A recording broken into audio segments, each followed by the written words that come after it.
गुरुदेव के चरणों में नमोस्तु नमोस्तु नमोस्तु। सर्दी में गर्मी पाने के लिए रुई की रजाई ओढ़ते हैं, परंतु कहते हैं रुई से ज़्यादा गर्मी रुपयों में होती है। तो अमीर व्यक्ति रुपयों की बनी रजाई क्यों नहीं ओढ़ता? तो अमीर लोग गरीब की रुई की रजाई का हक क्यों छीनता है? बहुत अच्छा सवाल किया है।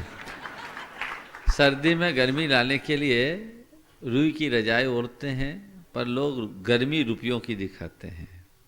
बहुत अच्छा सवाल किया है आपने कि लोग रुपयों की रजाई क्यों नहीं पहनते, ओढ़ते। बंधुओं, यही मनुष्य को समझने की बात है।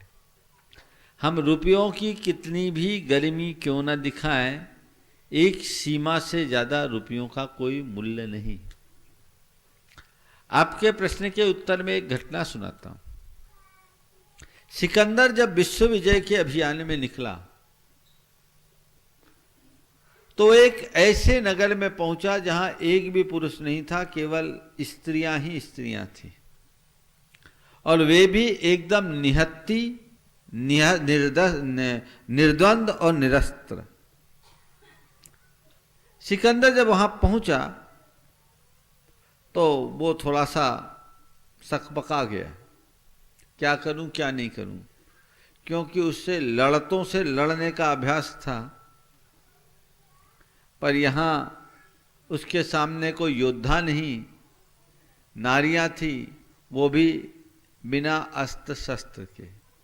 वो कहे भी तो क्या कहे और करे भी तो क्या करे, पर कुछ न कहना कुछ न करना सिकंदर के स्वभाव के विरुद्ध था।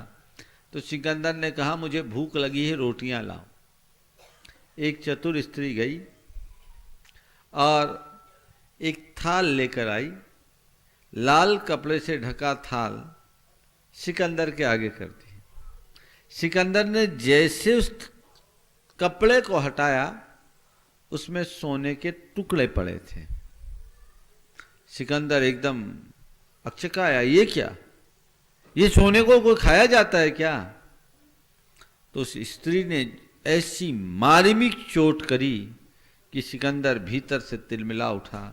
उसने कहा, महान सिकंदर, ये सच है रोटियां ही खाई जाती, सोने के टुकड़े नहीं खाए जाते हैं, पर ये बताओ, क्या तुम्हारे यूनान में रोटियों की कमी थी जो हमारी रोटियां छीनने के लिए आ गए?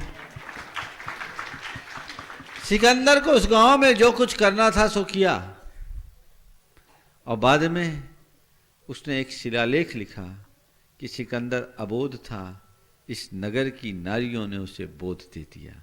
बस मैं आप सबसे इतना ही कहूँगा, रुपयों की कितनी भी गर्मी दिखाओ, रोटी तो अनाज की ही खानी पड़ेगी। बस ये बात सीख के रखो।